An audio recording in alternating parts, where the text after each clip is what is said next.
It's a Minimalist Monday edition of Optimal Finance Daily, episode 526, Lessons from a Car-Free Life by Babauta of Zen Habits, and I'm your host, Dan. Welcome back to a brand new week here on the program. And don't forget that this is not the only show in our podcast network. We've got 4 other programs as well, where we narrate blogs for you. We also do Minimalist Monday over on Optimal Living Daily, so you might want to check that out.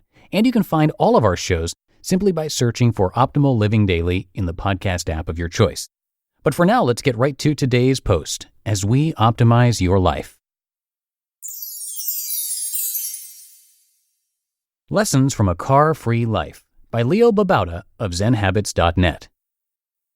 Quote, "The civilized man has built a coach, but has lost the use of his feet." Ralph Waldo Emerson. This past summer, my family, my wife, me, and 6 kids, finally gave up our car. It was a liberating and scary experience. We've been dependent on our automobile for so many years that giving it up was unthinkable. If you own a car, it's probably unthinkable to you too. We drove everywhere, to and from school and to work, to music lessons and recitals, to soccer practice and all-day-long games at the soccer field, to family events, which were numerous, to grocery stores and malls and restaurants and movie theaters and bookstores and beauty salons. Well, not for me, I'm bald, or shaven. To pay bills and run errands, to go to the beach and the parks, to do anything. So how could we get rid of our car? Going car light. For the last few years, we've been weaning ourselves slowly from the car, actually a van in our case. We went car light, gradually, and if you're considering these issues, this is what I'd recommend for most families. First, we sold our second vehicle and learned to make it work with one. At one point, my wife quit her job and began homeschooling our kids, which was great because they had their mom home all the time, something most kids don't get. Later, I was able to quit my day job and worked from home, reducing our car trips by a lot. Then we moved closer to town, so we could walk and bike more. Everything was within walking distance, including the grocery store, beauty salon, post office, beach, movie theater, restaurants, coffee shops, and more.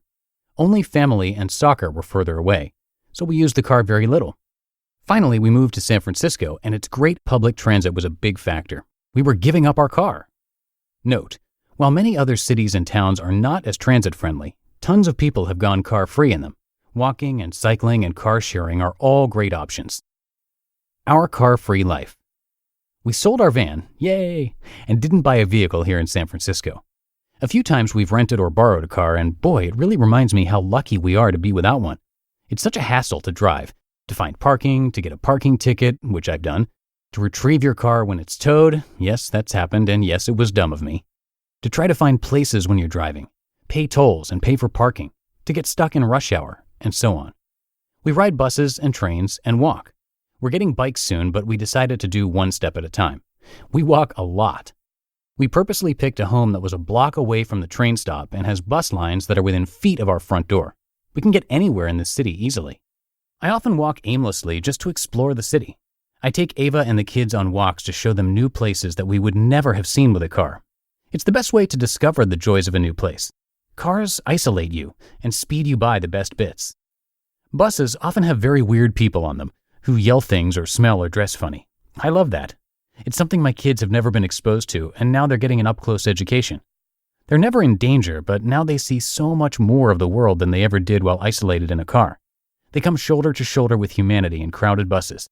They talk to their neighbors. They smile at people and make others smile. We are healthier than ever. Walking is amazing. It costs nothing, and yet you get fresh air, see people, see nature, see stores and restaurants and houses and plants you never would have in a car. You get in great shape. My little 4-year-old can walk for miles and sing while doing it. She runs up hills. Granted, sometimes I carry her on my shoulders when she gets tired, but that's good exercise for me. We're also safer than ever. Buses are the safest way to travel on American roads. We spend so much less on transportation. Cars are extremely expensive, not only for the car payments themselves, but for fuel, oil changes, insurance, registration fees, parking costs, tickets, inevitable repairs, the cost of the space to park the car overnight, garages aren't free space, cleaning the car, and health costs. They're unhealthy. When you have so many expenses, you have to work more to pay for those expenses. Cutting them out means I work less, and that's a wonderful thing for me and my family. I have to give immense credit to my wife Ava for being so great during our car-free experiment. Lots of spouses would complain. Ava has embraced and enjoyed the journey. My kids, too, have been great. Instead of complaining, they've had fun with me, playing games, singing, exploring, racing. It's been a great journey as a family, and I'm glad we've embarked upon it. Limitations are actually strengths. People think of giving up their cars, and they immediately think of the reasons they can't, the limitations. But I've come to realize these are actually strengths. Consider. 1. Takes longer. Yeah, it sometimes takes longer to get places, maybe 20 minutes instead of 10 to 15, or 45 minutes instead of 25 to 30. But that's okay, because cars, while faster, are also more stressful. Driving in traffic is stressful. So we go places slower, which is less stressful, more fun. I like a slower life. 2. The weather. Sometimes the weather isn't great, but truthfully, I enjoy getting soaked in the rain.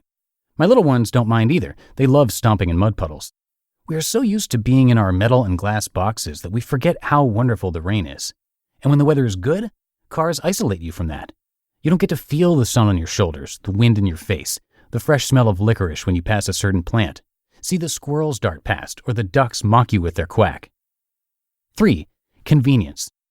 Sure, buses can be inconvenient. Sometimes they're late, and you wait, and you're late. But think about the inconveniences of cars we often forget. Parking, getting stuck in traffic, getting cut off from other people, paying tolls, paying for parking tickets, speeding tickets, cars breaking down on the highway, car repairs, oil changes, stopping for gas, insurance, washing the car, the dangers of car accidents. Car crashes, after all, are the leading killer of American children. The unhealthiness of it for your kids. Making a wrong turn and trying to get back on your route.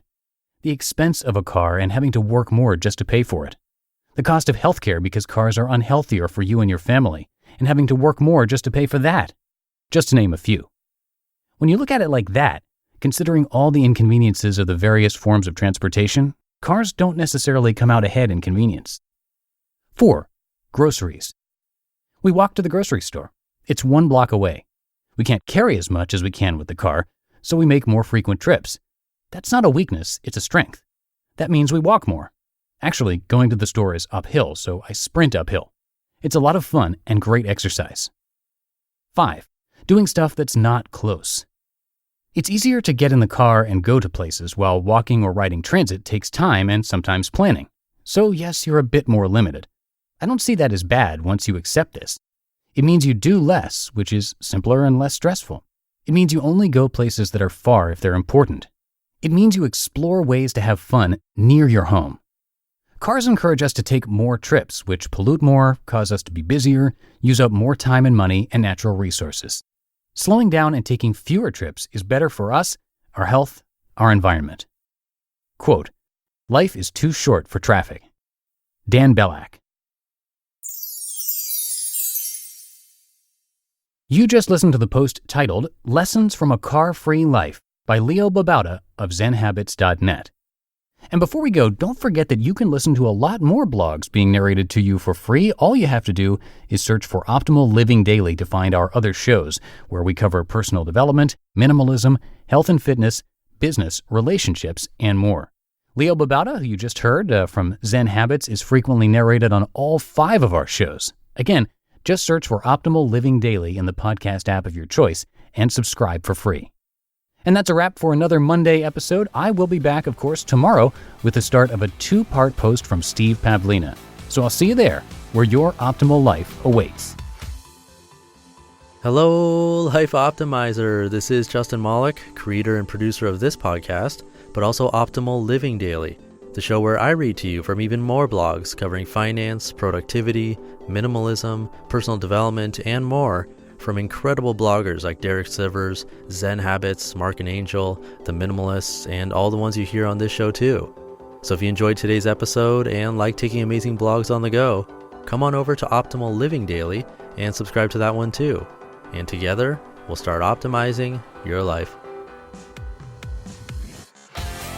You've been listening to Optimal Finance Daily. Be sure to hit the subscribe button to stay up to date on each new episode and head to oldpodcast.com. That's OLDpodcast.com for a free gift as well as more actionable tips and resources to help you maximize your potential. Thanks for joining us, and remember, your optimal life awaits.